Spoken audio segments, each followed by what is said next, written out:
All right, welcome again to Social Distillation, the submarine still of the internet, where we attempt to drop the bead and pour white lightning straight on your brain. And the white lightning is going to have to be a triple today because we are talking The Wheel of Time, Season 1 finale. Yes, I have a little bit of Noah's Mill. That's about 115 proof, so that should do us. Yeah, this one goes on the short bus as being very, very, very special. For me, it started at the beginning because the previous episode, we had problems with that opening scene in the blood snow, but there were also good things about it too.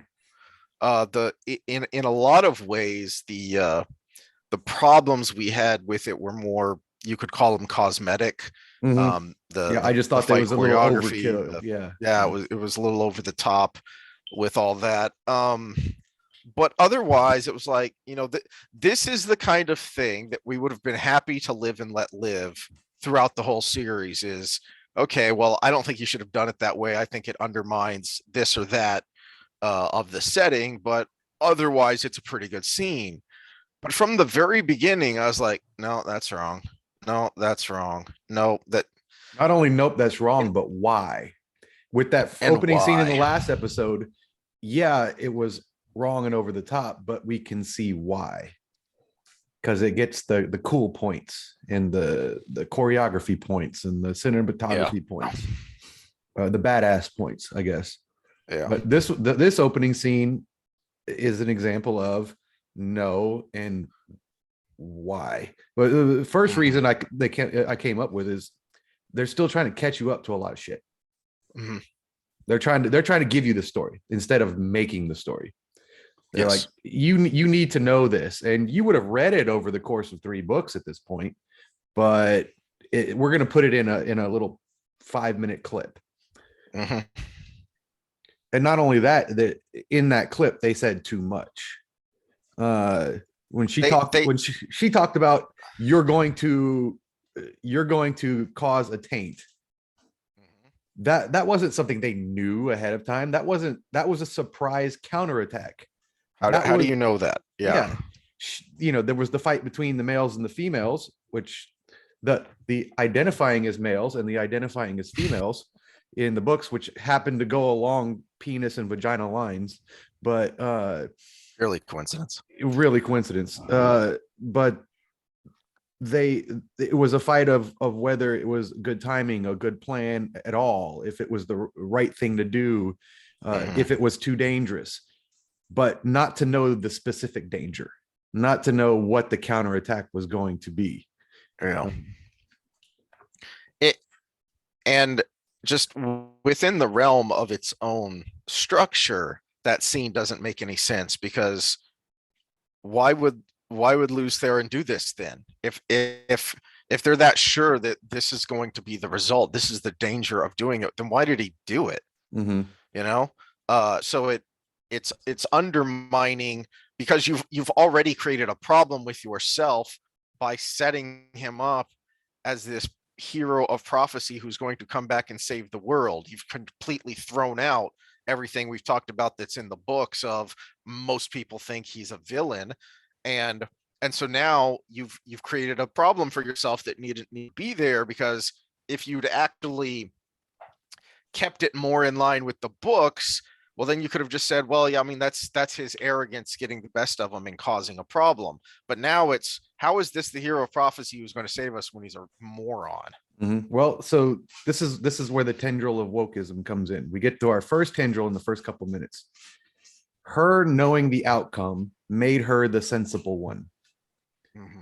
Made him the dumb man that wants to do dumb man things and take basically mansplain how he's going to do it and take charge, when she was the one that knew what was going to happen and how it was going to happen, and she was trying to be sensible in the face of his irrationality. So this goes along with the female character has to be infallible, the whatever attach social justice marker to it character cannot have any flaw. She Yeah. was right from the beginning, and even though he knew it, he still did his thing.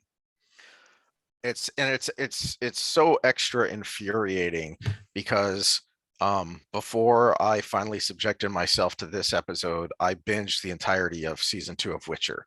And Ciri is a phenomenal character. She's a strong female character. She is not perfect in the slightest. That's what makes her such a great character. Well, Yennefer's the same. Yeah. In fact, I couldn't, I wouldn't say couldn't stand, but my least favorite main character in the first season was Yennefer. Mhm. I didn't like the acting. I didn't like the portrayal. I thought it was kind of weak the way they did some things. But then in the second season, I don't want to do any spoilers, but she came across stronger. She has a hell of a redemptive arc. Yeah, and she came across stronger as a person, as a character, in the sense of I can do more, like in the alien way, than she did in the first one, where she was basically a badass that was thrown into the picture. So I think she did a very good job. Whatever she did over the interim between the seasons, A+, right? A+ for that. But let's stay away from Witcher right now, because we need to give people a little bit of time to watch it, and then we'll get Chuck on for that part.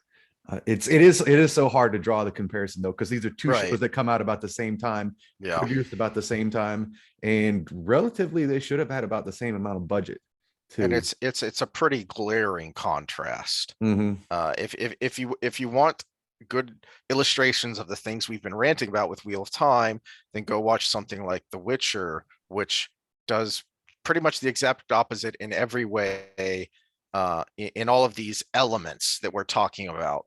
Well, I might say something about Witcher later, but I'll keep it to first season. But let second season Witcher conversation end with just, this is the plug. It's really good. Let's see. So it said, I took notes on this, and I'm hoping, I had to watch it twice, because I'm going to admit, the first time, about quarter of the way through, I had to go pour a really stiff drink, and then I had to do another one before I finished. So I didn't remember all of the first time I watched it. So I had to watch it again, sober, take notes. Is one of your notes on this opening scene, why in the world did she call him the Dragon Reborn?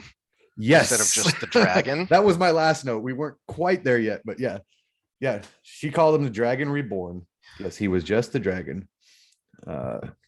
And again, taking what we know from the books out of it, it just doesn't make sense in what you've established, and it comes across as cheesy and tropish and just an exposition dump of here's all this stuff that we haven't explained yet, and you need to know it all before you go into this. And so we're going to tell you rather than show you, just, like you're reading one of those silly x-ray things on the side when you're watching, Prime on a screen, on your computer, on a phone, and it's boring. It's not only boring, it leaves you wanting, because you're not engaged, you're not invested, because you've been trying to put together a story. They just told you. But my big problem with where was I going with this?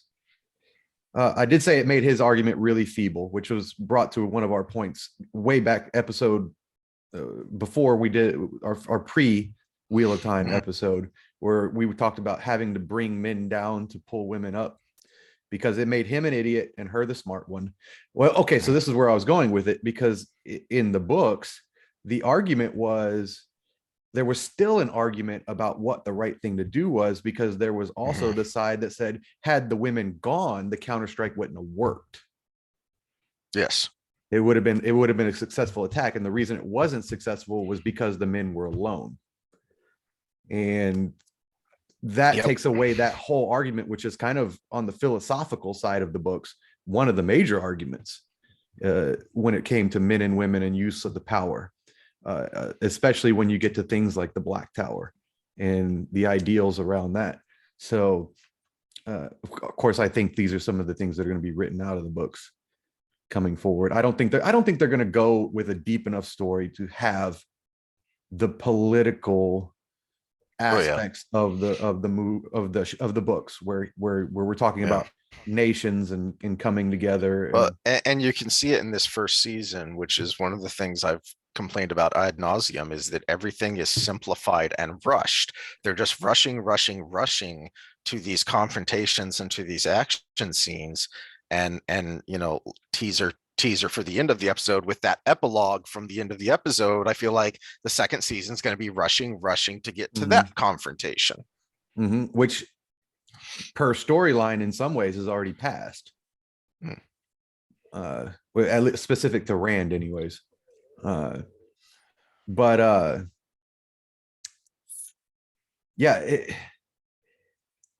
really think that actually takes away our argument way back in the beginning of the diversity in the continent not being the diversity amongst people, amongst individual groups of people. Because if you don't have the political angle, which expands the world and has that goal of bringing all of these different countries together, basically in a common cause, then you can do whatever you want with diversity, because it doesn't matter. You don't need to know the difference between, someone from Arafel and someone from Tyr and someone from Falme or Farmodding or whatever. You don't need to know the difference. Right now, all you need to know is you got the Two Rivers kids, which are kind of like everybody else.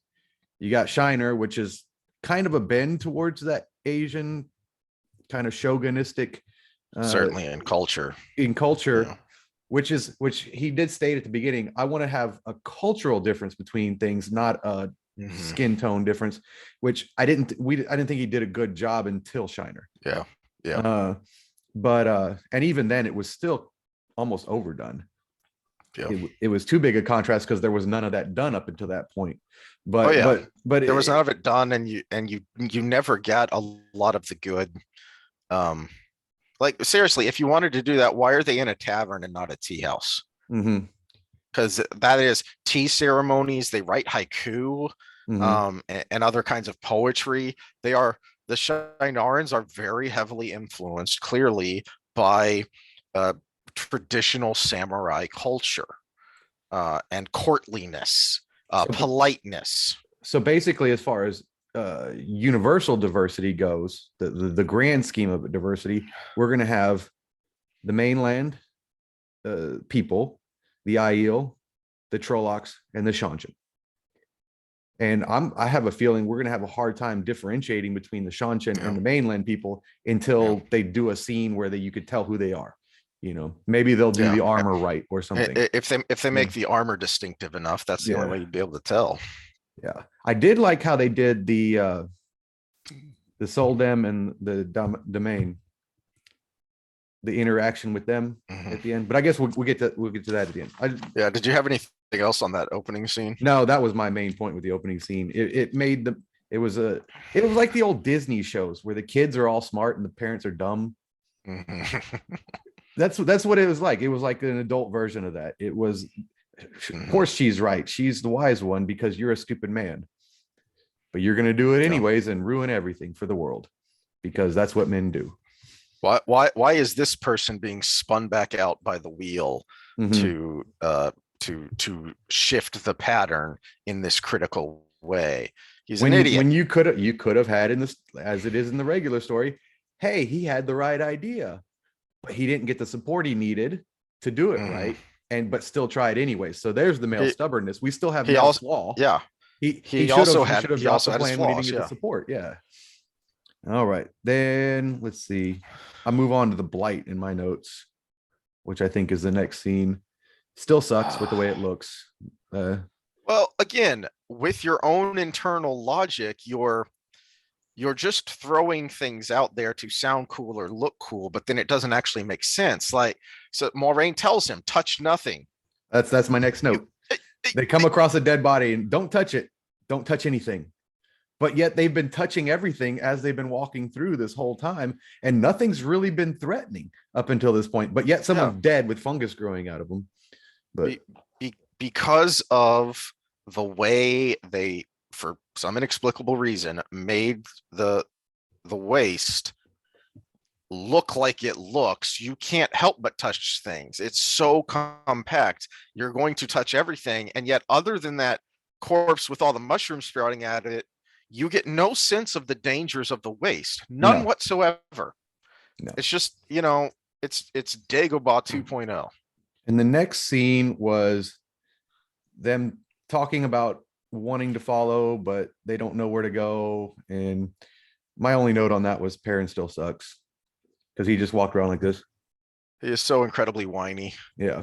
He's no longer, at least at the very beginning, there were some scenes there where he was appropriately quiet and contemplative, so that when he did actually talk, it was something more meaningful. And now every time he talks, it's just to whine and complain. Just to whine and complain. And again, he just walks around with that look on him.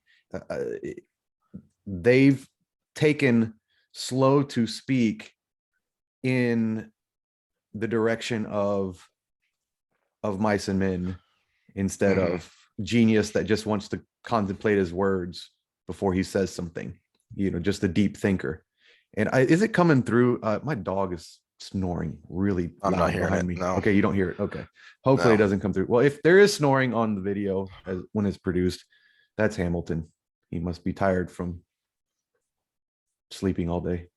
Well, my big thought with the we should follow them was, but they're not going to, just because I fully expected that they would, but then it was, no, we're not all going to go because the story needs us to do other things. The script needs us to do other things. Well, which gets us to the next scene, which is still with them, but it's Lan and Nynaeve. When we talked about Nynaeve tracking Lan and that surprising him, that was a potentially badass moment that they overdid.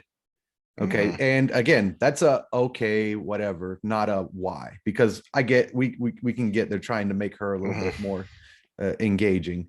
But the fact that he couldn't track Moiraine and Rand, who were not even covering their tracks, was a little bit it again, we're talking about the neutering of Lan this entire time.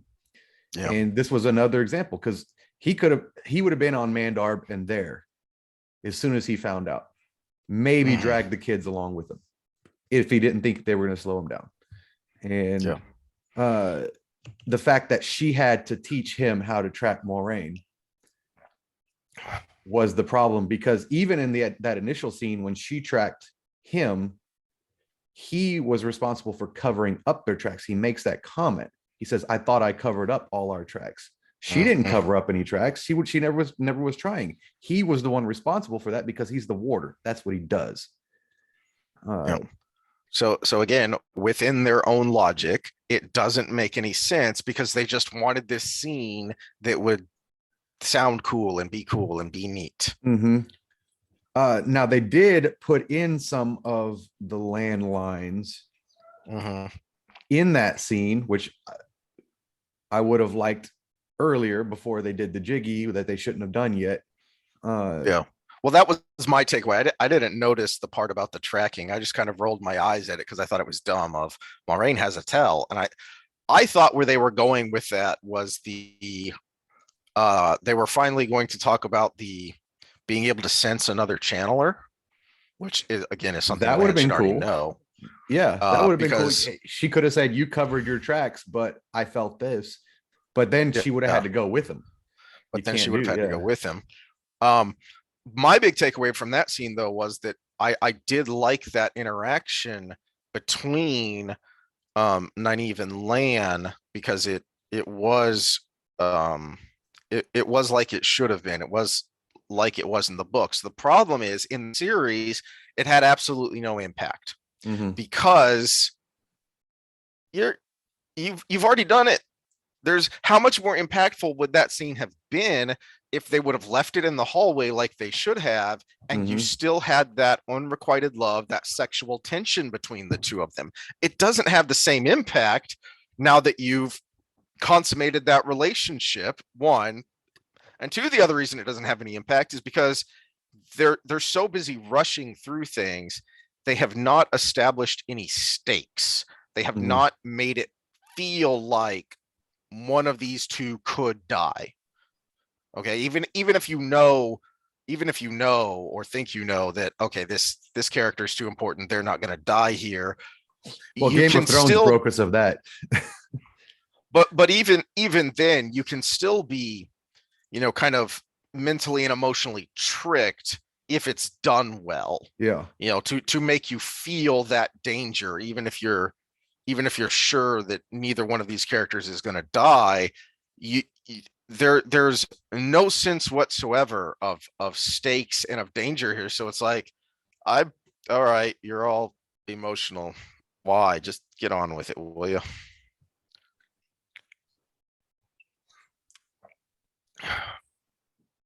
Yeah, that I think we kind of were on the same page on that one because I'm out of notes on that scene. The interaction was good with some of the land poetry. I didn't take it the step further where you said where it didn't matter. I just said it was in the wrong spot, Mm. which kind of plays along the same lines. But yeah, it just, but the premise was wrong. That scene should have never happened because, again, first of all, none of the stuff in the end of the last episode would have happened. But we'll take that aside. Lan would have immediately been on their heels as soon as he found out. Again, not even waiting for permission. So the whole premise of the scene was wrong, even though the interaction was much better. Yeah. Then we go on to we're back in the Blight with Rand's dream. So we finally get to meet the real Ishamael, not just a screaming face with jack-o'-lantern eyes. Yeah. My first thing was the getting shot in the face and trying to make a quip out of it, like a little comic relief moment. That was, first of all, poorly done and badly timed. Yeah. And if you've read the books, you would know that he would still be dead, because just because you can wield the power doesn't mean you're immune to an arrow. And the power of dreams in the books, he still would have been dead. So he would have just woke up dead as a dead Forsaken, letting himself get shot in the face, and then no time for quips about losing this. So if they face. don't completely cut out the dreaming, like I'm thinking they're going to, they've just made another problem for themselves. Yeah, a little plot hole. It's but I thought he was too, the actor was too light-hearted. He can have that kind of, I in my head he always had that kind of sarcastic tone, that almost mocking tone when he's talking to Rand. but it was look down your nose mocking, not Mhm. not quippy mocking. Yeah, it wasn't quippy. The other thing that bothered me about that scene though was the reveal itself. That reveal should have been really cool, but since you've just, a couple of snaps is all we've seen of the scary face with the eyes and mouth of fire, we have no context of that. We have no investment in that. Well, not only do we have not any investment in it, with it being shot off his face basically and him thanking Rand for it, it makes you feel like that was out of his control when you were really in his domain. Yeah. Him and Lanfear were the masters of the dream.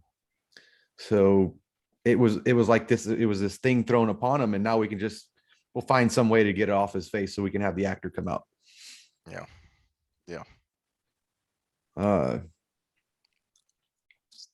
This is where I can't read my writing. Oh, still too much catching up. They basically started telling you a lot of the story again right there, just to catch you up, because we spent the first 6 episodes with inclusion, and now we're trying to get you back on the story track with the last 2 episodes. and they're just telling it at you. He told Rand everything we needed to know. It was like those a bad Scooby-Doo episode where the bad guy tells his plan at the end, what it would have been, or a mocking Austin Powers, where he's got to tell his plan before to the people, because they'll never escape, right? So that Final Fantasy VII. Cloud, can you tell us what's been going on so far? Well, oh, crap. I want to skip it. Yeah. Go ahead. Because they had not set up this character, and who is this weirdo talking to Rand, and why do I care? There were the Matrix movies. This is on my mind because I just watched someone talking about the fourth one, which is apparently garbage. But the Matrix movies were action movies that took what Hong Kong had been doing for a while and brought it to the US so that everyone started copying it. And yet there were times there where everything stopped and you had this deep philosophical conversation between two characters, right? Between Neo and someone else. And because they had set up these characters, especially Neo, and made you care about him and made you care about what was going on, it wasn't a boring exposition dump. It was something that actually made you lean forward a little bit so that you could catch everything that was going on. As opposed to this, which is just, okay, we need to fill the audience in on all this stuff we didn't bother with in the previous 7 episodes so that we can get to the finale and they'll know what's happening. It was boring. Then my last note on that scene was they, of course, had to mention again that the dragon could have been reborn as a female again, because I thought it was Egwene. You too? But it was a weak scene. Overall, it was a weak scene. And if you've read the books, he should be dead. And that also the not because he was dead in the books, but because that scene would have killed him. Yeah. The casually mentioning that you're Tavern, they've mentioned that 2 or 3 times in the series, and they never freaking explain what it is. This time they just kind of barely mention what it is, but that's a big effing deal, and he mentions it, I think, in that conversation. I think it is in that conversation where it's, you might get 1 in a generation or every other generation, and here you have 5 in the same village, and you don't get the weight of that, even with that, because it's an exposition dump, because he's just telling you these are the rules of the world as established by the author, and now you need to know them. You never get a sense of people reacting to that so that you can see what it means. They just tell you what it means. And then he wakes up, and then the scene goes where Moiraine is talking to him about his dream, and she gives him the sangreal, and he starts talking about the power, and she says, "Oh, it'll be there when you need it. It'll be there when you need it." And my note on that was, well, then why even go to the tower? There's a constant neutering of the complexity of the power, and we get to more of that later in this episode. But the amount of learning that was necessary just to make a simple weave versus what we have in this show. Oh, when the time comes, you'll know what to do. Every male, this is a semi joking but kind of real stat in real life. Men are 4,000% less effective in a fight than they think they are. Because every guy thinks they're going to bring it if their family's threatened, or if they're threatened, or whatever. Every guy thinks they can, whether they're, dad bod, can't do a push-up, and never actually ever been in a real fight in their entire life. They still think they'll be able to bring it. That's what this is to me. It's, it'll be there when you need it. No, you've never been trained. No, you just found out you could do this thing. You'll succeed. here you go. Here's this very powerful weapon, by the way, that could blow up this entire half of the continent. And use your untrained version of what you got through this. And they don't really explain it, but if you're paying attention, you get a glimpse of what the past used to be like and why in the books they call it the Age of Wonders, that these people were so skilled with the one power, they created what was essentially a sci-fi civilization. And you're going to have to fight that guy. You're going to have to fight those people and you'll just know. That's asinine. Well, it wasn't even just the one power. It was all technology. The Joe cars and all of that they described was exactly how Tesla wrote his future. Nikolai Tesla. So it was cars powered by electricity through the air that didn't need to be on wheels, and it was technologically advanced and the power was more sophisticated.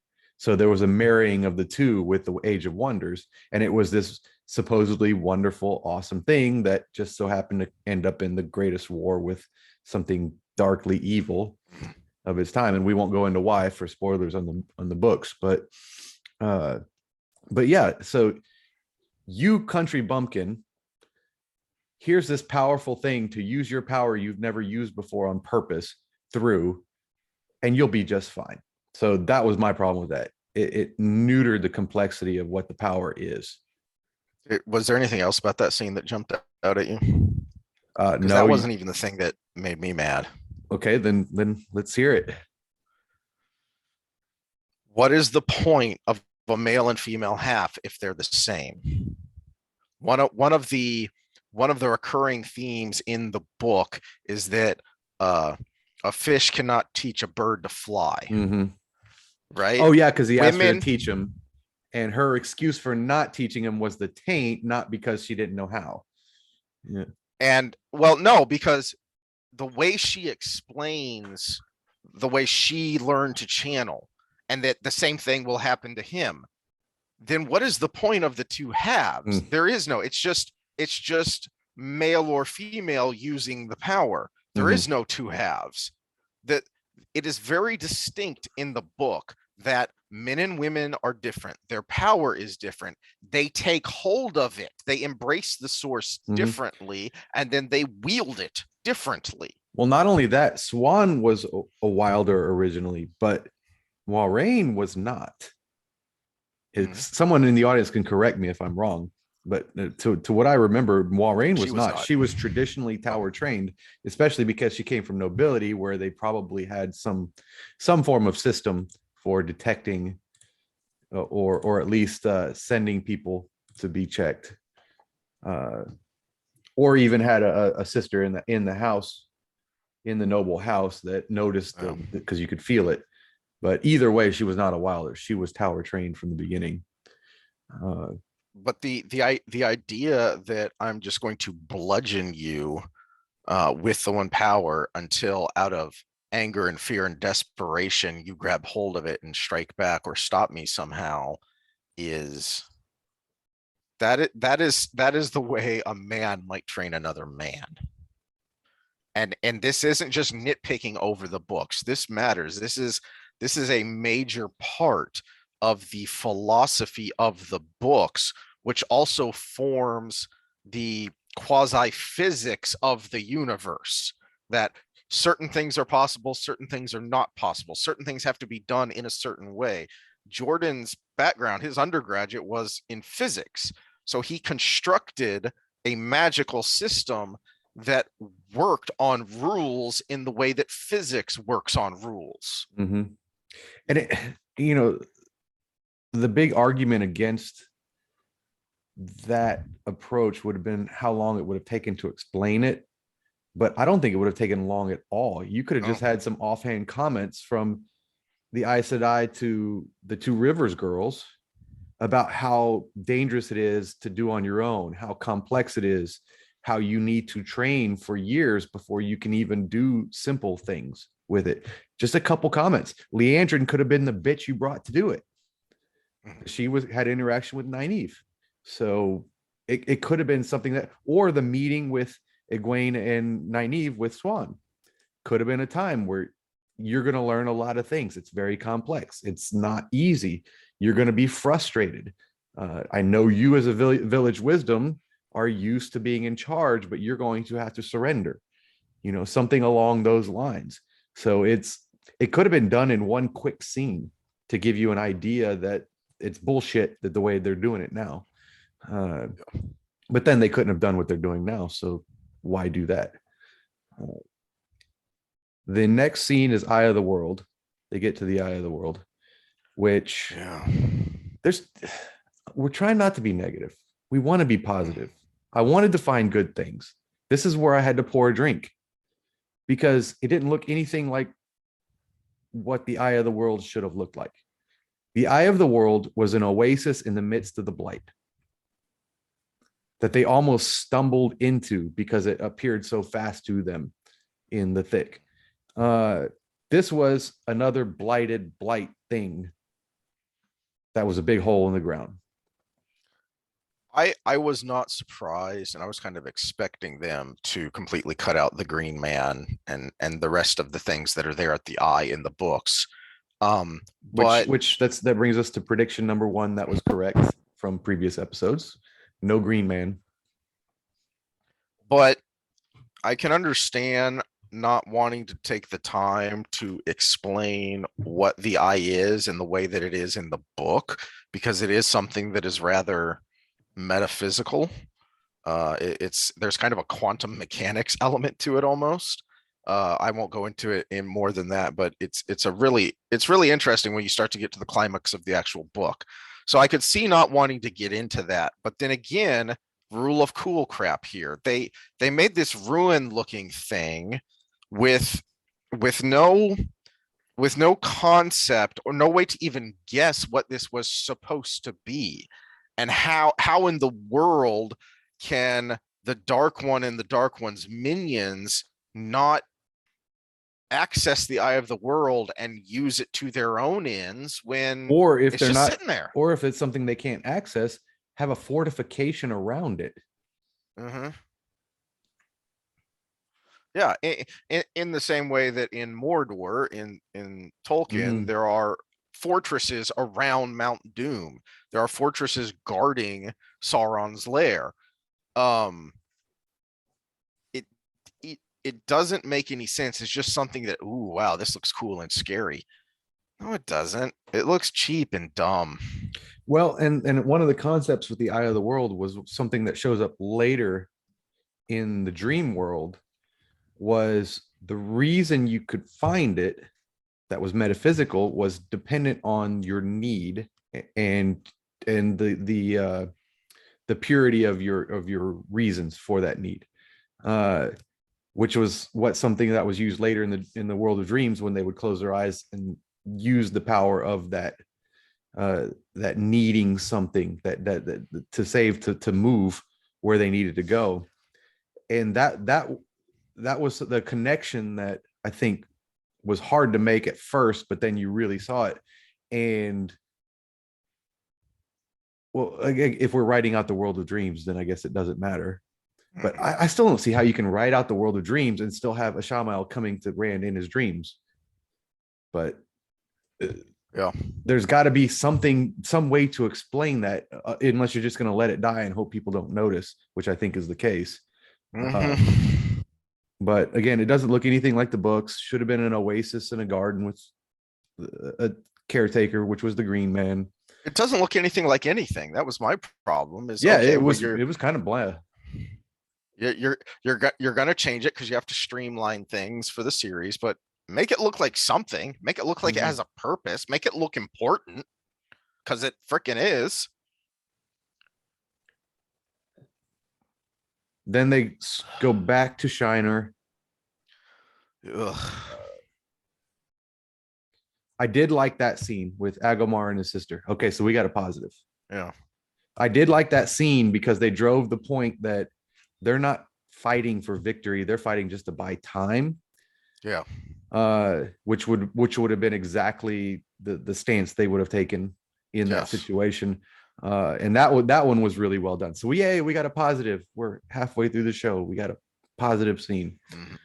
Uh, But again, how much more impactful would that have been if they would have set that up from the beginning? mhm. I don't know who these two are outside of the books, so to me, because I know these characters and I like these characters from the book, that scene can be an impactful and emotional scene, but I don't know who these two are. We haven't had any time to get to know these people and like them, especially get to like them. Agomar, they made a jerk Yeah. from the very beginning. That was one of my rants about when you meet him. These are courtly, polite people. They will be courtly and polite to their worst enemy because that is proper etiquette.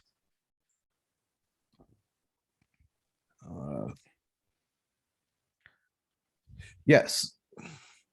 Yeah, you're correct. So from the previous stuff, that it should have been done better. Now this scene was good is a big statement because again, it deviates so far from what actually happened in the books. But I'm still okay with it because I can see the why. Yeah. It's one of those things that would be a big deviation from the books, but would have been okay if that was all kind of part of a package to show you who the Borderlanders were and what the Borderlands were and how they were so much different from all of the other civilized nations down to their south because they lived with this constant threat of the Blight and Trollocs. And it made them a very martial culture, and not fatalistic, but not afraid of death. There are interesting parallels there between the Borderlanders and the Aiel, in that way. And you just barely got a glimpse of it there. But again, that's why we're not just nitpicking because it's not like the books, because here's something that is very different, right? A very major departure from the books, but it works because it's giving you a bigger picture of the world. Yeah. And I'm pretty much convinced at the end of the series, if it ever gets to a real end without being shut down, is going to be nothing like the end to the books, because realistically, Agomar is not important again in the books until the last two books.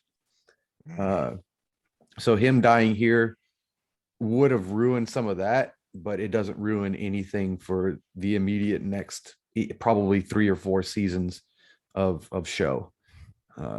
Again, I still stick to my theory that they're kind of flying it season by season, just because they know the real Wheel of Time fans are going to fall off. And I'm pretty sure they know that the people they're targeting are not a large majority of population. And that equates to money. So it's going to eventually fizzle out, I think. Who knows? I might be wrong. I might be. Well, that's the curious thing. We can get into that more when we're done going through the episode, but I have some thoughts and comments on the business side of things here. But Okay, let's let me take put a short that break real quick. Okay.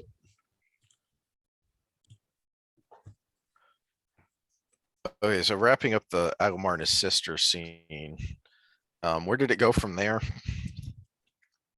Back to the eye of the world. Yeah.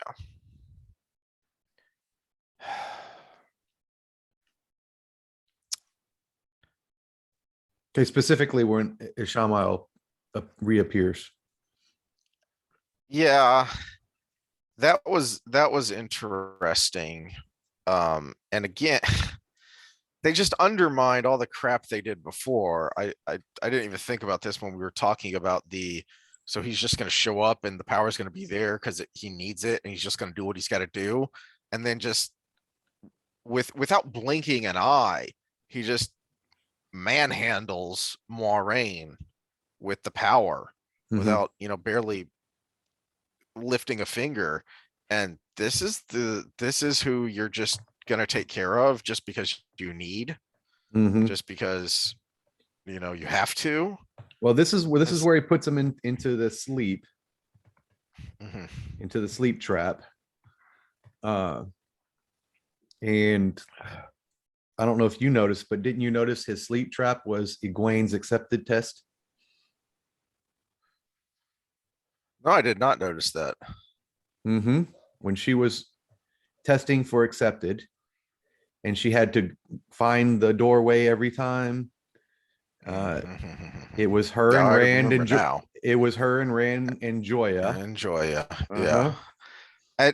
And again, that's one of those things that, maybe some super nerd's gonna complain about that, but that's what I've been talking about with the way Jackson and his crew did Lord of the Rings, is they would pull something from over here and bring it here because it flowed better with the telling of the story on screen.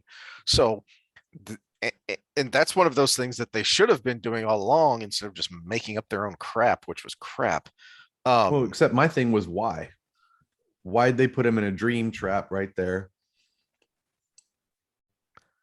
well, I think it worked because it was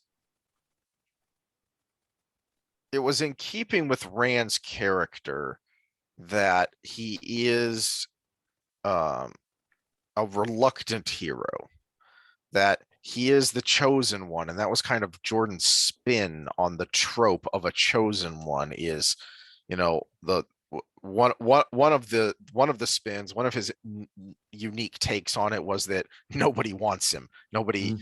almost everybody is afraid of him, most people think he's a villain even though he's the chosen one. And the other is that it completely ruins his life. He would rather just be a shepherd in the backwoods. That's who he is. But they don't do a good job of selling you that.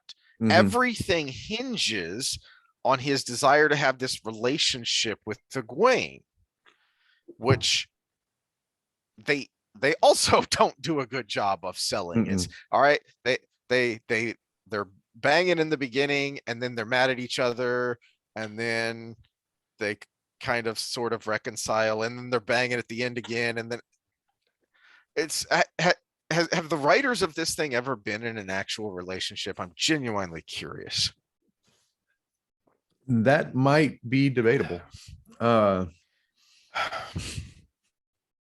but so my other beef with that, so I actually do beef with it still because I'm thinking of going forward.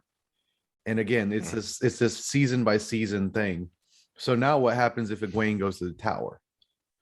Are Yeah, they just going to do away with that progression model? Are they going to just skip those just tests. skip those Yeah. tests or what? Because that was a big moment for her. That's when you start Yes. establishing her strength outside of the village, period. uh she was kind of dependent on the guys up until she went to the tower and learned what her real strength was, and then off to the waste and Yeah. all of that. Yeah. Uh so again, it's going forward, but I see what you're saying because it It does make sense for his progression. But my other beef is now you're bringing the dream world in again without any yeah. kind of explanation. Possible, how does he get back out of it? How does that even work? What's the significance of it? And what's Ishamael's control over it? How does that work? Because that Yeah. could be important for other things. You're you're they're probably creating more problems, but just Again, I on don't the think they care. I think surface, they're just going yeah, I season don't to think they care. season. Yeah. On the surface, I thought it worked as an appropriate temptation for Rand. And they that was one of the few things they did a decent job of setting up, is that, well, actually I don't know that they did. They set up the idea that the dragon reborn could either be salvation, or he could turn to the dark. That's a Mm. thing that could happen. I don't think they ever really set up that is what the dark side would prefer. The dark one would rather turn the dragon than kill him. Hmm. That's one of the ways he manages to live as long as he does while he's trying to figure out his power, is that for a long time the dark one doesn't want him killed, he wants him turned. And so it again, like everything they've done, it would have been better if they would have actually set it up Mhm. that this is what the Dark One really wants. He really wants to turn the dragon. And this is something, the way he's doing it is something that's very appealing to Rand, Mhm. so that scene would be more impactful.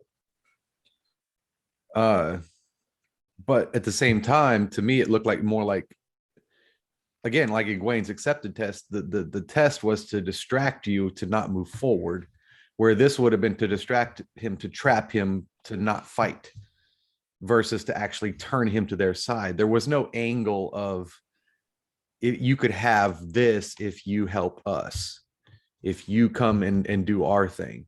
So I get your point, but at the same time, there was no angle for that. It was more of a, I'm going to put you in this mind trap, similar to Perrin in book 3, in a mind trap, versus actually something as a conversion tool. Like Egwene trying very to, surface level. yeah. Then It's we're going very back and surface forth level. between the dream and then Moiraine and him, and then they Moiraine gets stealed. They don't even try to explain how all of this would work if Rand chose this life. Okay, so does he He just sit here sleeps in the till he dream world dies. forever? Yeah. Does he all right, you're saying he remakes reality. How is one single channeler that powerful? Or how is this remaking of reality supposed to happen? And how does the Dark One benefit from it? And how the heck does the Dark One benefit from it if the dragon is living in this, utopian pastoral ideal of how does that serve the dark? And it doesn't make it look very dark, does it? When you're shown some of these possible futures in the books, it makes it clear that the Dark One is dark. And if he wins, if his side wins, things are not going to be pretty. It is not going to be, his servants just get to live out in these nice, beautiful settings. Yeah, so bad that not only will the living suffer, but the already dead will suffer. It's that bad. So yeah.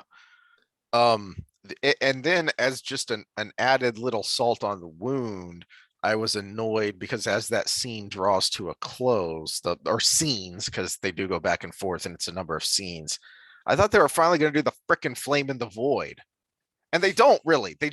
They walk up to the edge, but then they don't go all the way for some stupid reason. Just like it's almost like they were taunting the audience, taunting the fans that, yeah, we don't need the books. We don't need to do the things the book does. We're going to do our own thing. Screw you. And then Moiraine gets stilled. Or does she? Is she just shielded? I have a theory about what that is. If she's just shielded, it should have ended with the end. Well, we haven't got to the conclusion of that scene. But if she was shielded, it should have ended then. But it doesn't. But again, they're making more problems for themselves because, all right, you showed how powerful this guy is because with just a sardonic smile and no effort, he managed to neutralize Moiraine, and she can counter that with a dagger. So he can't wrap her up in air and just hold her still so that she can't cut Rand's throat. Really? He can't do that after all this other stuff he's done? Again, well, if all the power's the same, she could see him doing it and cut him before he did it. So it's well, luckily, after he apparently stills her, they go to the battle again on the wall. And I got a minor detail, bitch and moan right here. The Trollocs are marching forward and the Fade is marching them forward, and the Fade's cloak blows with the wind. Details, my friends, details. That should have been stiff. No. That was one of the markers. There's a reason for it, and again, it's making these things seem frightening. One of our gripes, I think we started griping about this around episode 5 or 6 is, who the heck is the bad guy? You have done no work to set up the bad guy. You had this fade and he's supposed to be scary, and then he just disappears. First of all, he never actually does anything. You see a fade do a little bit of something when Tom disappears, when Tom keeps it busy while they run away, but otherwise you never see the fades do anything. Mm-hmm. And so you don't do a great job of setting up the terror of the dark. All you do is you show the Trollocs being bestial nasties. Well, and they keep talking about, well, the things we did were for the film versus a book. It's we needed to adapt it. How hard would it have been to put a couple of weights in that cloak to keep it down? It's probably all CG anyway. It looked like to me it was all CG anyway. Yeah. Or until CG you get to the yeah. until you get to the 2 at the end there, which we'll get to that. Now, but okay, there so in this that must have been scene, this must have been one of the back and forth moments, because my next note, it was Ishamael could have stopped the knife with a blink. So so we're just getting to the knife. yeah. I have a couple of theories about that I don't want to talk about while we're recording, because I have no idea how I would do that without major spoilers for the books. So I don't want to go into that. But I did have a couple of Let's do a quick ideas of why they pause. might have done that. All right, then we go back to the battles again, and I got another little detail note here. So the battle overall was okay, the way they depicted it. It's just details from the books. The Shannarans used crossbows in the battle, which in the books were invented during the Matt line. Well, he invented specific kinds of fast reloading crossbows. But even still, the Shannarans used horn bows. But yes, yeah. So they were horse people.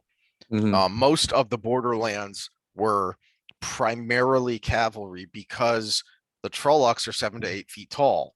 Mm-hmm. You need, when you have infantry, they're almost always spearmen to keep these giant beasts away from you.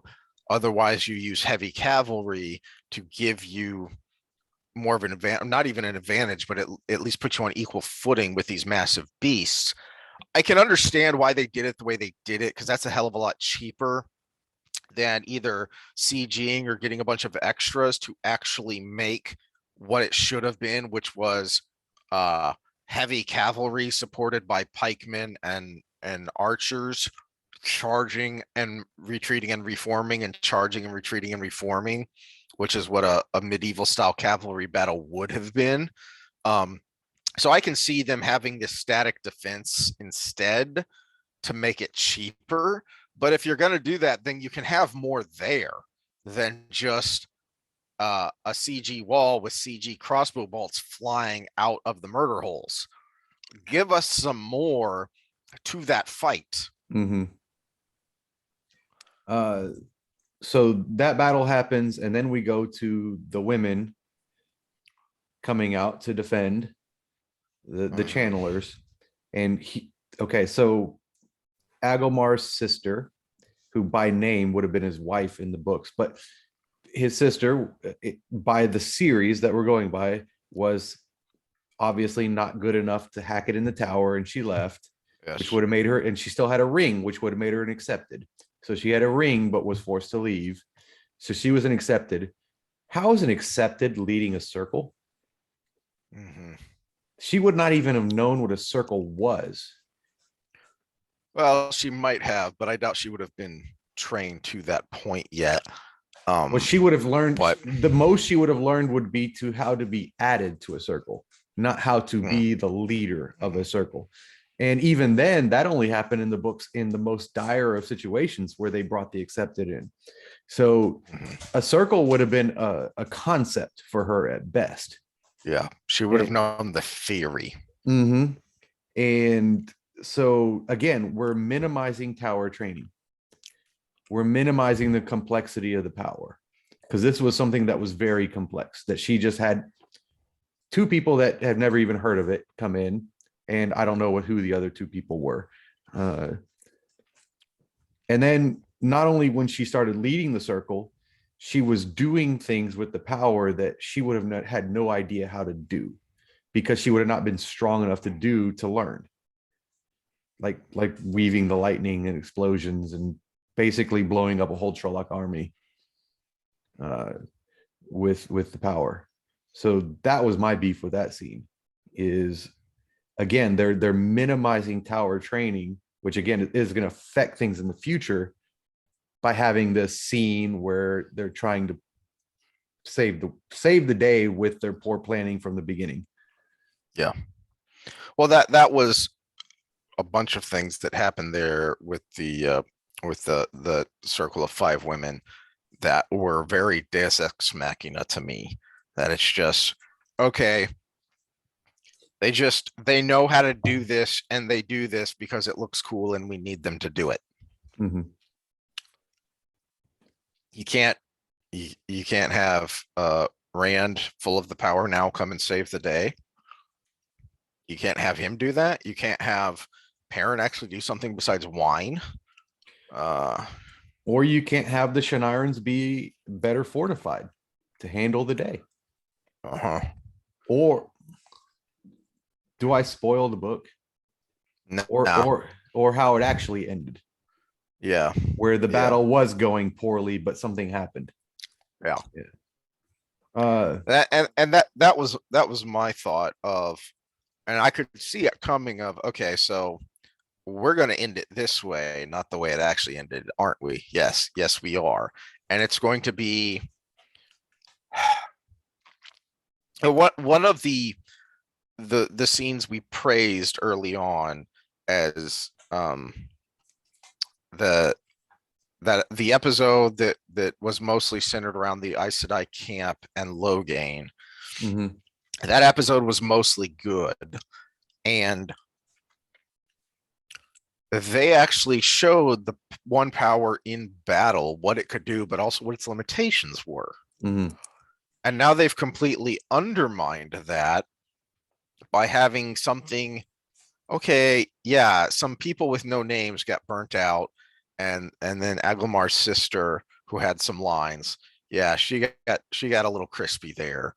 But you're trying to build up this Trolloc army, the likes of which hasn't been seen in recorded history or whatever in 1,000 years or whatever they said, and now we're just going to blink and it's all going to be gone.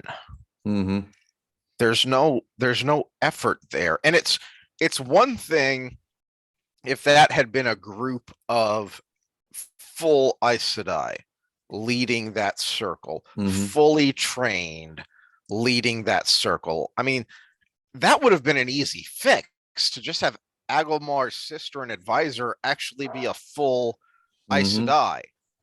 And then not only would you not have undermined the complexity of the power, not only would you not have undermined tower training, but since you've split Moraine off from Nynaeve and Egwene, you could have used her to explain to the girls some of the finer points of the power that have still not been explained, Mm-hmm.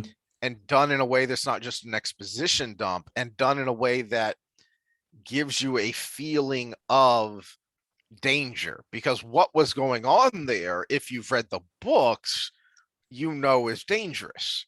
Mm-hmm. If you haven't read the books, I don't know how you get that, except that you have special effects and scary music or whatever. Mm-hmm. Because they sure didn't set it up in the story. So then they shoot back to Rand and Ishamael, and this is what you were talking about, where he starts explaining to Rand something resembling the void, and then he pulls the sangreal out of his pocket, and my note on that was, oh, they forgot to mention that actually those were actually gender specific as well, because they had to do with which power you were drawing, the male or female half. And then it goes back to the battle, and all the girls are burning out, and Nynaeve heals Egwene in the middle of Egwene burning out. And I actually liked that. I thought that was cool. That's exactly what the Village Wisdom would have done, and basically took her death. So that was cool to me. I mean, the rest of the scene was unnecessary, but that part of it was, I thought, was too character based on how they should have been. That part of it was, but so I liked the sentiment, but my problem with the scene is they don't even attempt to explain what is going on there. How is she doing that? Yeah. Oh no. The physics of it was completely off, but the character development was on. Then now they go to actual Faldara, and you got Peyton Fane re-emerging after not being around since episode 1, except for walking out of the ways in episode 6. So, but And not being in the least bit crazy. No, the Peyton Fane they presented is actually accelerated. I needed to actually get the books out, but I estimated about 7 books when he had that regal version of himself that he would pull off. Yeah. Whenever that was, because it would have been Carhine. It was well into it. It was like it was like around book 6 or 7 when he was the advisor to that lord. But yeah, so they accelerated him several books to bring his character in, and he gives again another expose of, this is why I did all the bad things I did, and I can't believe you didn't know that some peddler wouldn't go out to the 2 rivers every year unless he was looking for something. It's like, no, actually they would, if they could sell something and get 2 rivers to back to take around the rest of the world, which you could have, that would have easily explained your existence in this whole thing, because apparently it was highly sought after and very expensive around the world. So they kind of just interjected him back in this grandiose state. And then I've got in very big letters, Loyal's dead. He got his throat slit by Peyton Fane. I don't think he had his throat slit, but he did have a no, they didn't show the slashing. Peyton Fane had his knife on his throat when Perrin walked in. And I thought he had it in his chest, and he gave it a twist when Perrin came in. Well, he does have, when the camera pulls back, he's got a big old blood stain right below his chest. Either way, he appears to be dead, but Uno's dead, laying on the ground. Which I don't know how he won't be, which is annoying that you put him in there just to kill him and not even introduce who the heck he is. Well, and we would spoil a lot of the book to why that's important. First of all, he was killed by the Dark Friends. That's problematic. But yeah, why? Again, there's just so much that they're just gonna completely exclude. Uno was pivotal in a lot of ways later. You know who I'm thinking of? I almost said something wrong. Ingtar. Yeah, that's what, okay. So I almost combined two characters in my head. Uno's pivotal in a lot of ways, but Ingtar, he might have been one of Peyton Fane's guys too. I don't know. They didn't do a good job of introducing him. But again, it just leads me to believe that I was correct. They're going to completely skip Falme, even though we saw Shanshan already coming in. And then let's see. Then they have the final scene with Rand and Ishamael. And yes, he did bring it when it counted. He killed one of the most powerful people in the world in one blast without knowing what he was doing. Mm-hmm. It was very anticlimactic. Very. There was no struggle. He just said, I'm going to do it. And you went through that trouble of making that very boring opening scene. You couldn't have started having Lews Therin talking in his head, telling him how to do things. You couldn't have had him have a vision of Lews Therin doing well, no, because he did. When he first got to the Eye of the World, he briefly saw a vision of Lews Therin doing something. Mhm. You couldn't have had that again so that Rand could see how he's supposed to form this weave to do this thing to him, to do this attack. No, it just happens.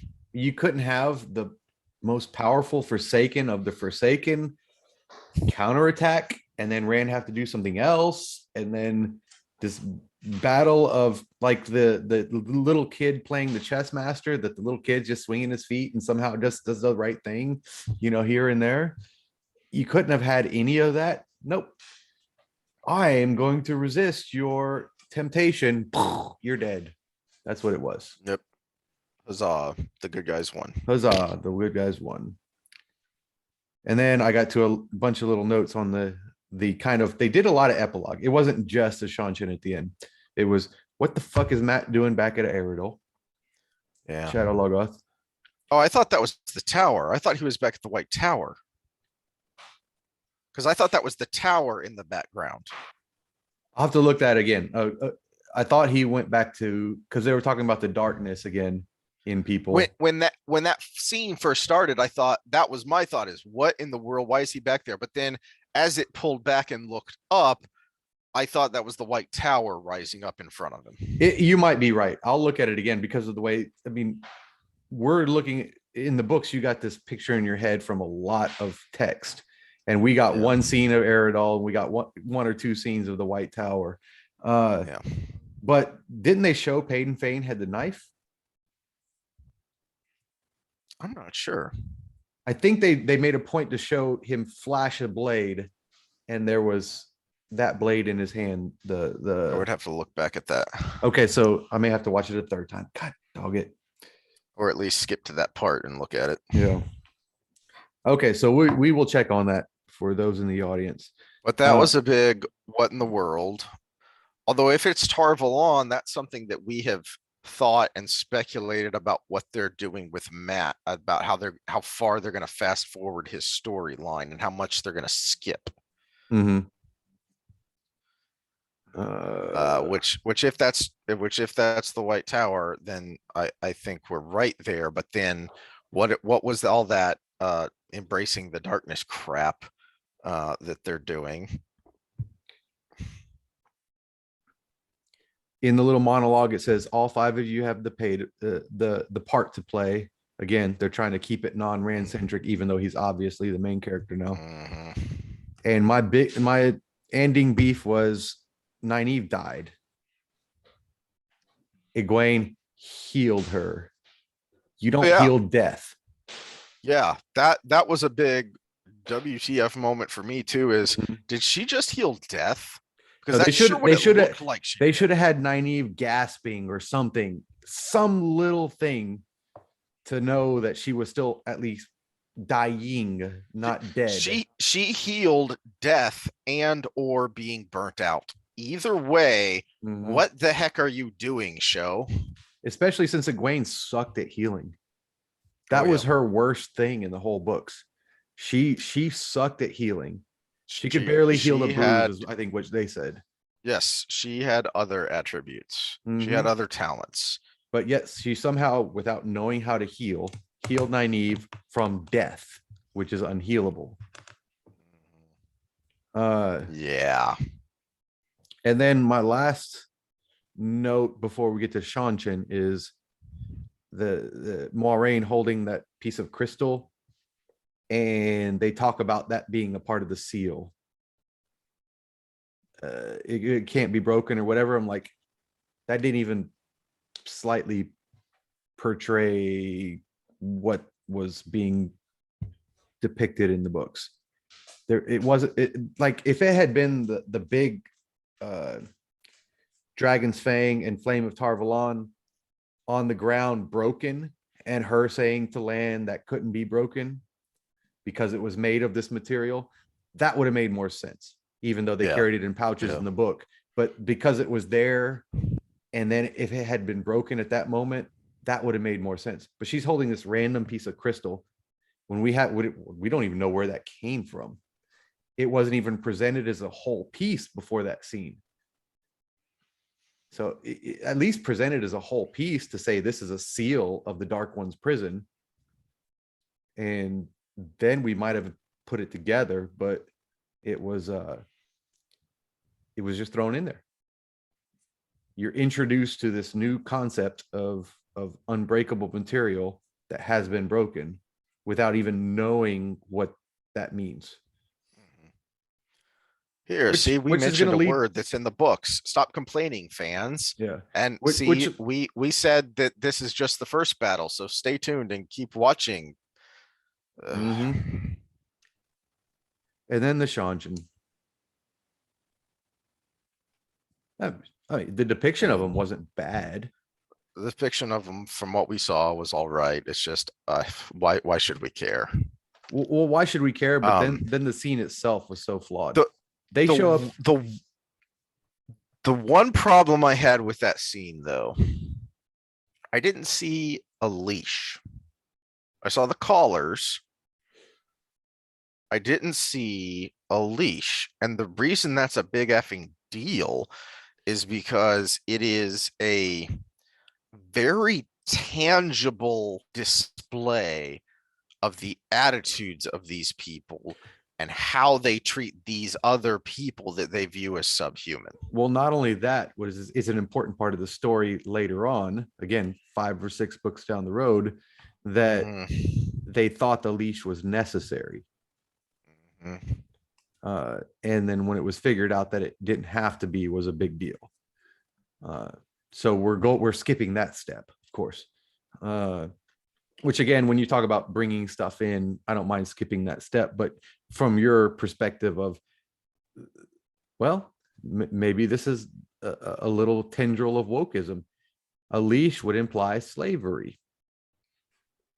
Yeah, which is exactly what it is. Yeah, which is what it was. And just being able to control this other person, which they did show, even though it was remote control and not, direct wired, was there.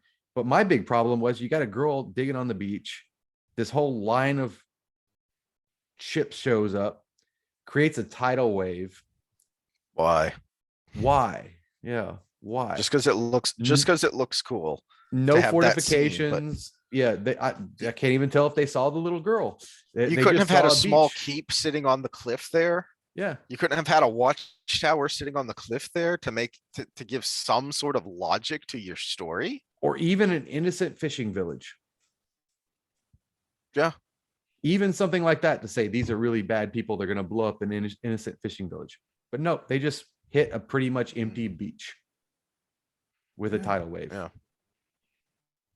Yeah. So what? Like so much of what they do in this series that they think looks cool, it just makes me shrug and say, so what? Yeah. That's all the notes I had. Well, then I do have some thoughts on the business side of this. Okay. So earlier today, I was watching a channel called Midnight's Edge, and I went looking for some sources. I found a few interesting articles, none I thought were worth sharing. But so this is a channel that does a lot of Hollywood talk, and they not only look at the various journals that are kind of industry rags, but then they also have actual industry sources, and they'll let you know if they're talking rumor. They brought up something. They were comparing The Last Jedi with Wheel of Time and Matrix Resurrections. They brought up something I had completely forgotten. Several years ago, it was reported that Prime was working on a Conan TV series that was supposed to be very faithful to the original Howard books and short stories. Well, this was supposed to be very faithful to the original books as well. Well, from a lot of the reporting that Midnight's Edge had heard, this was true, that it was very faithful um uh to the original stories, and it was looking good and people were optimistic about it. But then one or two executives who had been responsible for getting the project going were ousted at Amazon because of some Me Too type allegations. In comes this lady named Jennifer Salke. I don't know if I'm pronouncing that right. It's Salke. She is now the executive of Amazon Studios, the ones responsible for their original content. She came from Netflix and NBC, is where she's worked previously, and her job wasn't just to run Amazon Studios, it was to promote the message and make sure they were insulated from more Me Too type allegations. One of the first things she did was to inexplicably, and I have still not found a reason for this, and I've been digging this afternoon. I can't find a reason why the Conan TV series was canceled, but Prime canceled that series while it was in development. I have not been able to find an explanation, so I don't think it's wrong to speculate that it was canceled because it was too toxically masculine. Because everybody's favorite fur underwear wearing barbarian is unapologetically masculine. And we can't have that nowadays. And she has made comments about inclusivity and bringing in a wider audience. And it was under her direction that Wheel of Time became what it was in its approach. And it's not just Wheel of Time. There was, I don't know if you ever watched it, there was another Amazon original called Bosch. It was kind of a modern detective noir. I watched a couple episodes at your suggestion, but I just couldn't get into it. I liked it. It started to go downhill as it went, but I have not watched the latest and last season because the antagonists for it are right-wing neo-Nazi white militia groups. Of course. And all of the plotting around that is exactly what you would think it would be with that description. And not only, well, if they did it right, but the FBI would be doing the plotting and these people would be exactly. following along. But yeah, see our previous episodes for explanations on that. And oh, we're sources gonna on have that. more because a lot came out in one of these cases. But I am curious to see what's going to happen here because I don't know when it's due, but Amazon is also still working on the most expensive television show ever greenlit, which is their Lord of the Rings series. And it is over $400 million that they've budgeted for this. 430 something is the report I saw. But from the early bits, like with the casting, it looks a lot like the Wheel of Time casting. So I suspect they are going to do to Tolkien and Lord of the Rings what they have done to all these other things. The thing about Prime, though, is Netflix dropped Cowboy Bebop like a nuclear potato because it was incredibly expensive and everybody hated it and nobody was watching it. Netflix is just Netflix. Prime is Amazon. Mm-hmm. Prime is one of the richest companies in the world. They can afford to take a loss and keep pushing on something. Netflix has to be much more wary with its money. Mm-hmm. So well, my and we take concern, the political end of this. Amazon benefits from the social unrest that comes with social justice. Not Amazon Prime specifically, but Amazon period. How much has Amazon made in these last 2 years? A lot.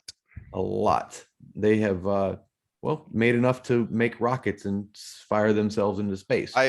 But I have seen numbers. I have seen numbers anywhere from 3 to 4 times increase in revenue. So since not quite Pfizer numbers, but still good numbers. Well, that is huge because they already had huge numbers. So we look at Netflix, they're dependent on viewership, period. Like you just said. Netflix has saved some franchises. And the one that comes to mind right off the bat is Daredevil. Ben Affleck killed Daredevil. And Netflix made a rendition that brought it back with gusto, I think. And it was highly successful. And I know I can't, I'm drawing a blank here if anyone knows what I'm talking about, but there have been some television series that were on network television that were canceled by their networks, and Netflix picked them up and kept them going. One of my favorite shows, Lucifer. They did that to Lucifer, didn't they? Yeah. Because FX was it has the little it has the little Netflix in on it because the last 2 seasons I think were on Netflix. No, it was done by Netflix. It was a total of 6 seasons, and I think they picked it up after 3 from FX. Okay. Two or three, because I think there was only 2 with 20-something episodes, which is the FX series. Right. And then it went to the Amazon, or excuse me, the Netflix model of 10 episodes. But one of the best series ever. If you want something that emotionally engages you over time, but still has quippiness throughout the day, there you go. There's your show. Take note, Wheel of Time people. But so my concern is we can rant about this all we want, and I'm concerned and confused that I haven't seen many other people talking about this till I found this Midnight Edge video. But it almost won't matter because Amazon has such a stupid amount of money. In fact, in my digging, one of the articles I found was not enough money to make the Waygate far enough from the landing that you couldn't see them both in the same shot. But yep. But so it was Amazon executives talking about how they're not concerned with viewers because Amazon's business model is geared towards customers, which is true. Translation: our original content can be crap and it doesn't matter because people are still buying their widgets through Amazon. Or even signing up for that year of Prime membership because you're a Wheel of Time book fan and you want to watch the series, but you only watched 2 episodes, but you still bought the year.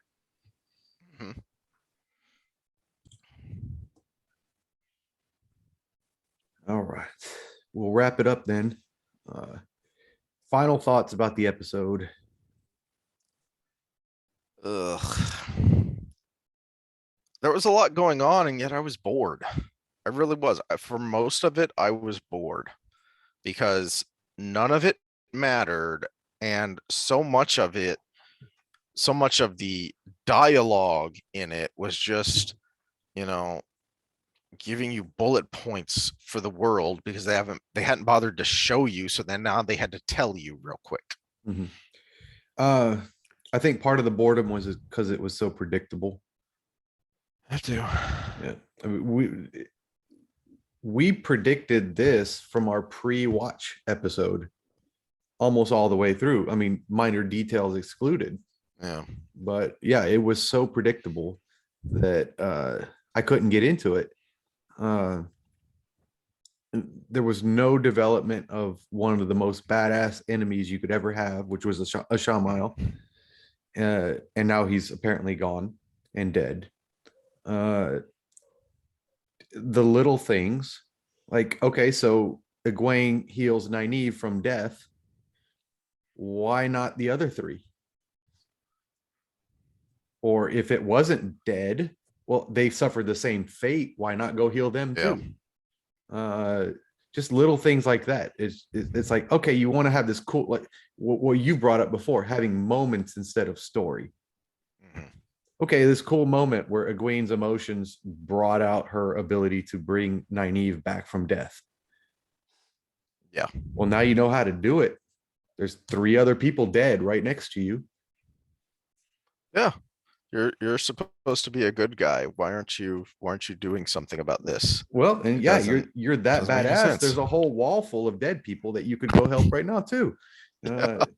I mean, granted, they're all dudes. I'm sorry, and they're not as important, I guess. Uh, but then just Rand being able to kill one of the most badass dudes ever in one go, just because the moment. What was the quote? You'll be able.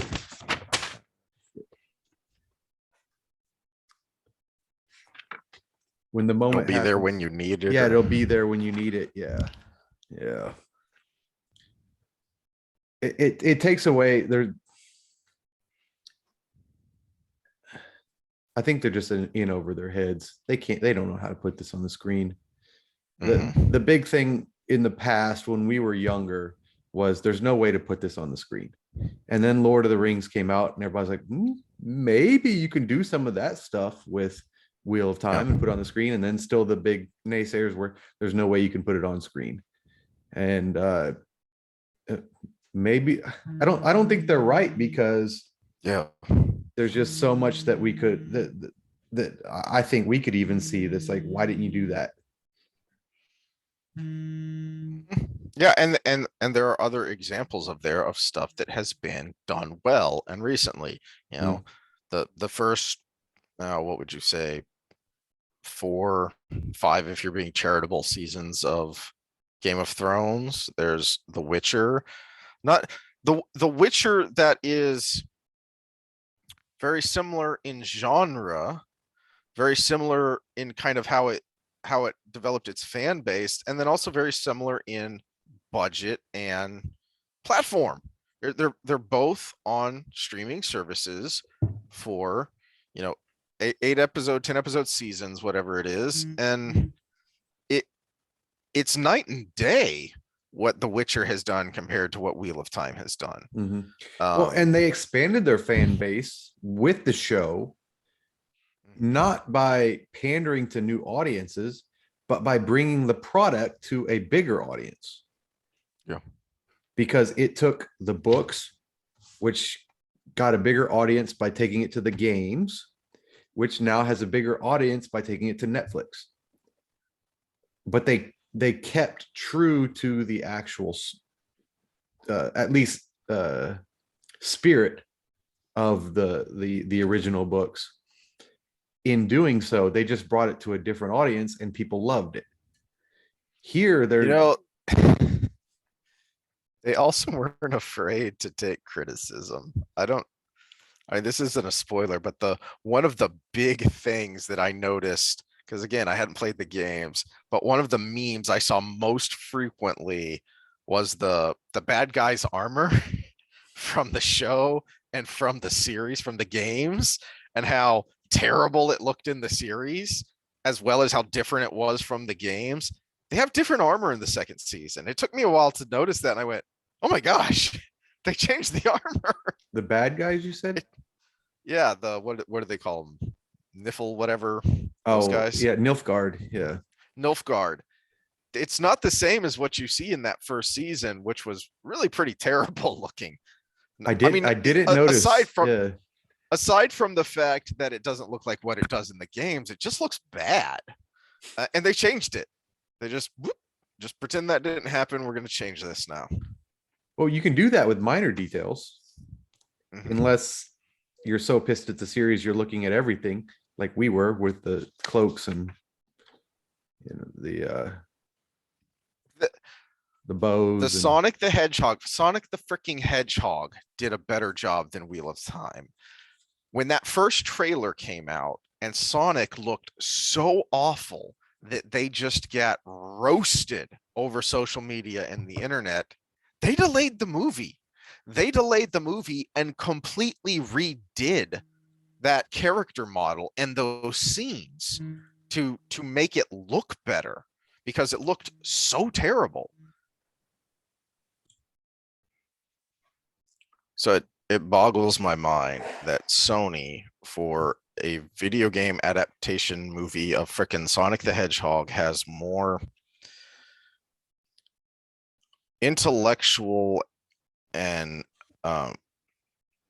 artistic honesty and integrity than these vast production companies that are putting out these big money IPs and they can't get it right, but frickin' Sonic the Hedgehog can. Well, you say this is where we could go on a long tangent, but we're going to keep it short. You say they can't get it right. The answer is they won't get it right. Yeah. The activism is the point. And that's all that matters. The message is the point. So if I say I want XYZ initiative in my show, I'm going to put it in there no matter what. I don't care if it messes up the story. I'll deal with it. And these last 2 episodes, we see the dealing with it because they're trying to get back to the story, but there's no time. There's 2 episodes of time. There's not 8 episodes of time to get onto the story.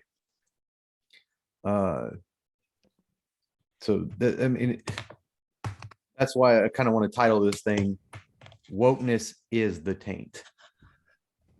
It is the thing that can take everything good and make it bad somehow, some way, because it just leaches in and speaks in your ear. And if you're one of the people that have to spread it, you have to. It's one of the 4 pillars of the social justice we talked about way a long time ago when I brought up the works of D'Angelo and Kendi and all. The 4th pillar is you have to be an activist at all times, and you always have to be assessing that.